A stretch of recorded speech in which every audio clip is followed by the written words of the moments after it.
I'm Nicholas Fearn, and I'm a freelance tech journalist. I would say that the biggest trend in the tech sector is artificial intelligence.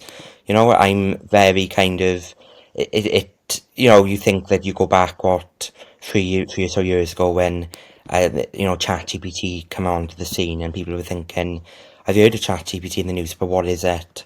And now, like, AI is integrated pretty much into everything. It's quite scary though to think of as well, because I think that uh, over the next 10 years or so, I do think that a lot of industries are going to be wiped out by AI. And I say that as a journalist. I see a lot of news around how, like, big publishers laying staff off and to the shift to AI. So I think it worries me that, yeah, AI can have, a profound impact in a positive way, but at the same time, there's so many trade-offs. I think, like, cybersecurity as a sector as well is, you're thinking, AI, one of the implications is, okay, cybersecurity professionals are using it to get better, not necessarily to get better at their jobs, but to increase their efficiencies.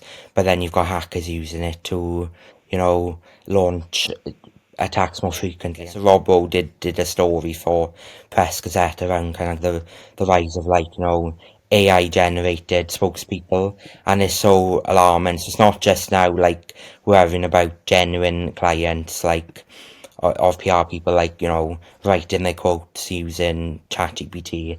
Now it's like whether, is the person even real? So I think this is where now it's important to have trusted relationships with PR people, because most of the, I would say that probably 90% of the time when I'm writing stories, I'm usually going to people who I've worked with on other stories, and people I've worked with for years. So I think the trust between PR people and journalists has been never been more important, really. But it's quite scary.